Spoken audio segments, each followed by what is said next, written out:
Bonjour, dans cette vidéo, on va corriger ensemble l'exercice 9 du DD2 qui s'appelle représentation d'une onde progressive sinusoïdale. C'est un exercice intéressant puisqu'il permet de passer d'une représentation graphique à une représentation analytique pour une onde progressive. Et ensuite, on retourne à d'autres représentations graphiques. Donc moi, j'aime bien cet exercice. Il faudra bien le maîtriser. Donc le but, c'est d'écrire S de xt dans un premier temps. Alors, on va déjà partir de ce qu'on connaît. On connaît en pointillé tout simplement S de x à t égale 0 et en trait plein S de x t égale 2 secondes. Et donc on va utiliser une relation de cours.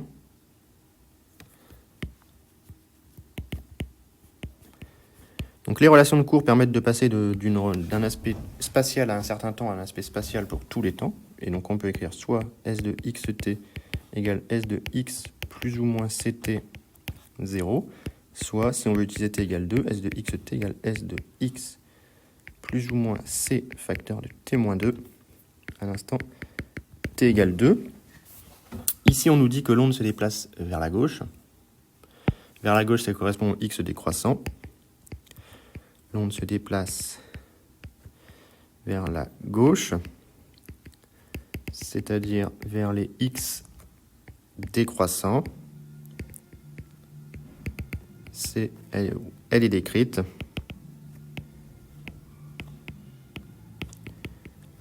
par une fonction de la variable x plus ct. Ça, c'est du cours également.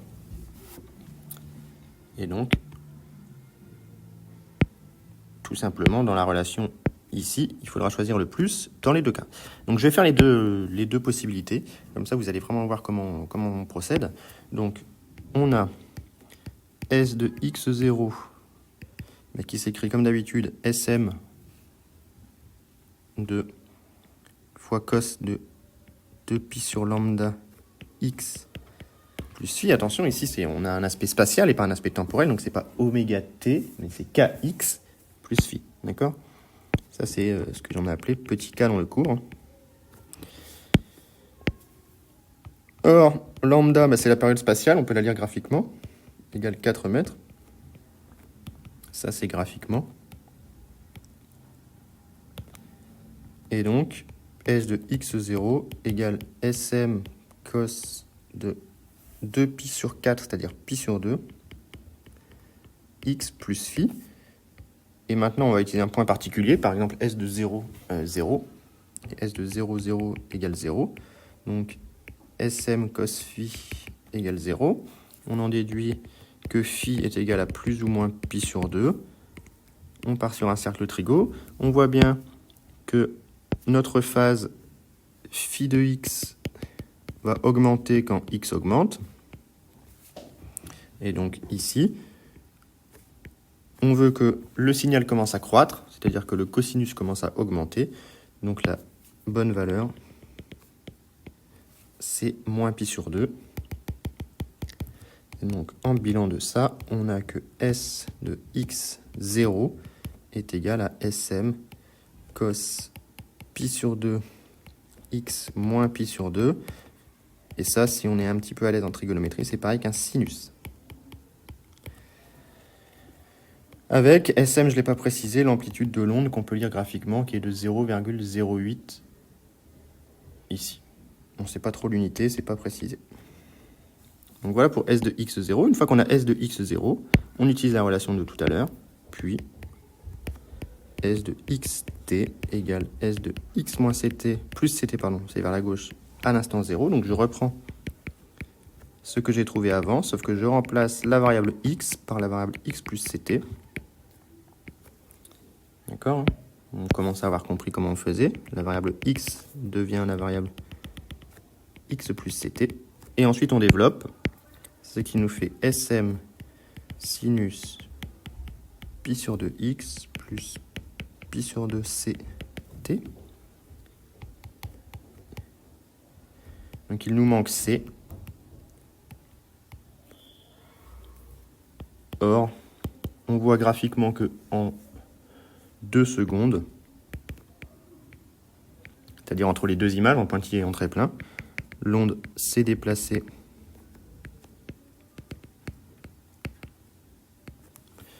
de, eh bien tout simplement, on le voit sur le graphe, elle s'est déplacée de 1 mètre. Donc, petit c égale 1 mètre en 2 secondes, c'est-à-dire 0,5 mètres par seconde. Et donc, on est au bout, bilan. S de xt égale Sm sinus de pi sur 2 x plus pi sur 4 t. Donc voilà comment faire proprement, sans se tromper, pour exprimer S de xt. Donc maintenant, on va refaire la même chose, mais avec S de x à t égale 2. Donc on a S de x à t égale 2 qui s'écrit sous la forme Sm cos 2pi sur lambda x plus une autre phase que ce qu'on avait tout à l'heure, puisqu'on a forcément une fonction qui est différente. Or, lambda, c'est toujours égal à 4 mètres, et S de x égale 0 à t égale 2 est égal à Sm. Donc on en déduit que Sm cos psi est égal à Sm. On en déduit que cos psi est égal à 1. Et donc la seule valeur pour laquelle le cosinus vaut 1, c'est psi égale 0. Donc premier bilan, on a que S de x à t égale 2 secondes est égal à Sm cosinus de pi sur 2 x. Donc ça, c'est à t égale 2. Maintenant, on veut pour tout t. Donc on utilise le cours. Puis, S de x, quel que soit t, est égal à S de x plus, puisque c'est vers la gauche, c facteur de t-2 à t égale 2. Et donc, on a alors que S de xt, on reprend ce qu'on a trouvé avant, Sm cos pi sur 2, et je change l'argument de x en x plus c facteur de t-2. Voilà. Encore une fois, l'argument ici, x plus c facteur de t-2, x plus c facteur de t-2, remplace l'argument x. Et ensuite, on développe.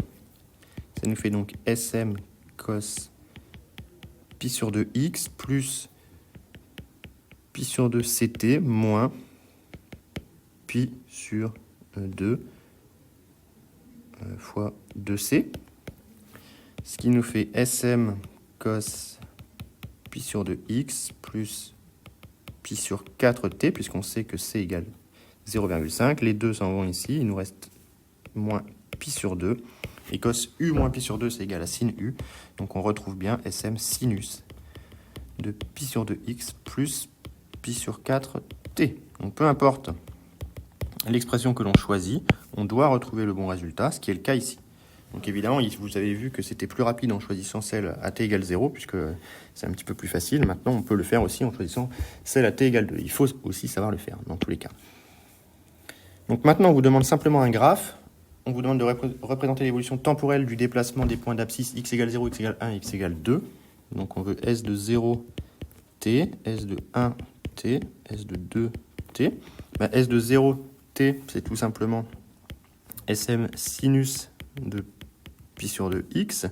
S de 1t, c'est égal à Sm sinus de pi sur 2x plus pi sur 4. Et enfin, S de 2t, c'est égal à Sm de sinus de pi sur 2. Pardon, j'ai pas remplacé les bons. Je reprends, autant pour moi, j'ai changé t et pas x. Donc, S de 0t, c'est Sm de sinus de pi sur 4t. S de 1t, c'est Sm sinus de pi sur 2 plus pi sur 4t. Et ça, c'est Sm sinus de pi sur pi fois pi, tout simplement, pardon, plus pi sur 4t. Et donc, on va représenter tout ça. Pardon. Voilà. Donc on va représenter S, on va mettre différentes couleurs pour que ce soit joli. Donc on représente en fonction du temps, on va se mettre sur deux périodes. La période vaut T égale lambda égale CT, hein, donc c'est lambda sur C. Et donc ça nous fait 8 secondes, puisque lambda est égal à 4 mètres et C est égal à 1 demi-mètre par seconde. Donc on va se placer sur 16 secondes. Et on démarre, je fais S de 0t en premier. Donc S de 0t, c'est un sinus de pi sur 4t. Le sinus démarre en 0. Il vaudra Sm et moins Sm. Avant de revenir, on va essayer de faire ça proprement.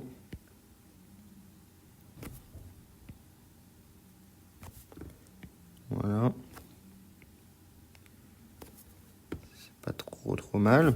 Donc on a bien, cette fois-ci c'est la période temporelle, on fait une représentation temporelle, donc c'est bien T qui apparaît ici. On va représenter S de 1T, vous voyez que c'est un sinus de pi sur 2 plus pi sur 4. Donc cette fois-ci, sur le cercle trigonométrique, c'est comme si je partais avec une phase de plus pi sur 2. Et donc le signal va commencer par, pour le sinus, hein, attention c'est une expression en sinus, donc le sinus va décroître. Et le sinus est à son maximum au départ, donc on doit décroître. Hop, donc je pars de là. Oups. Je pars de là. Ici, je suis là. Ici, je reviens là. Là, je suis là.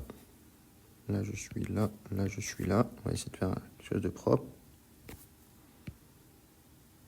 Voilà. Là, je suis là. Là, je suis là. Là, je suis là.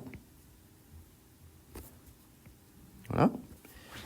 Donc on voit bien qu'on a on a un temps d'écart entre les deux qui correspond à 1 mètre. 1 mètre est parcouru en 2 secondes, donc on a un décalage temporel de 2 secondes entre les deux. Et enfin, le dernier, S de 2t. Ici, on a un sinus de pi sur 4 t plus pi, donc on part d'ici. Donc le sinus commence par décroître. On commence en 0, le sinus vaut 0 au départ. Et en fait, je vais être en opposition de phase avec le premier. Je vais essayer de faire ça proprement. Voilà. Pas facile. Et voilà. Donc voilà les 3 signaux. On vérifie bien qu'ils sont translatés temporellement d'une longueur qui est cohérente. Ici, ils sont translatés de 4 secondes. C'est normal, puisqu'ils sont séparés de 2 mètres, les points. Donc 2 mètres égale 4 secondes, si on va à 0,5 mètres par seconde. Et ainsi de suite pour les autres graphes. Donc j'espère que c'était assez clair. Il ne faut pas hésiter à venir me poser des questions si ça ne l'est pas, parce que c'est important pour la suite. Et donc, comme d'habitude, j'espère que ça vous a plu.